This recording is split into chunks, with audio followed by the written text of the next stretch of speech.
రాత్రి మనము కొనియాడుతున్నాము. శుభ సందర్భంలో కొన్ని మాటలు మనం జ్ఞాపకం చేసుకుందాం.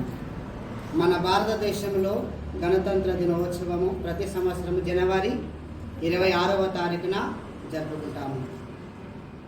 1950వ సంవత్సరము జనవరి 26వ తేదీన భారత రాజ్యాంగం అమల్లోనికి వచ్చినందున ఆ రోజును గణతంత్ర దినోత్సవముగా జరుపుకుంటాము.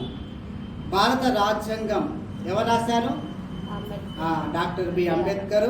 అలాగే తనకు సహాయపడ్డటువంటి వ్యక్తి ఎవరు? డాక్టర్ రాజేంద్ర ప్రసాద్.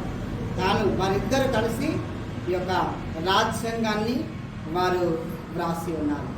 ఈ భారత రాజ్యాంగం రచించడానికి 2 సంవత్సరాల 11 నెలల 8 రోజుల సమయము పట్టిందట.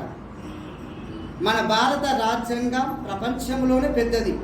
ఇది లిఖిత పూర్వకంగా రాయబడినది.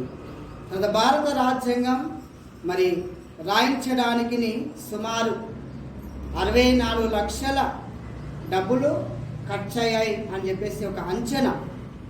జనవరి 26, 1950వ సంవత్సరంలో ఈ యొక్క భారతదేశంలోనికి ప్రజాస్వామ్య దేశంగా మారిపోయినది.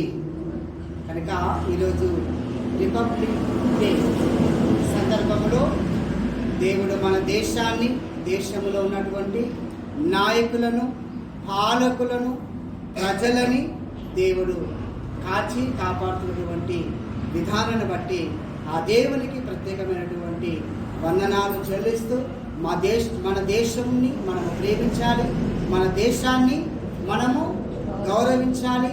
మన దేశము కొరకు, దేశ నాయకుల కొరకు, ప్రజల కొరకు మనము ప్రార్థన చేయాలి.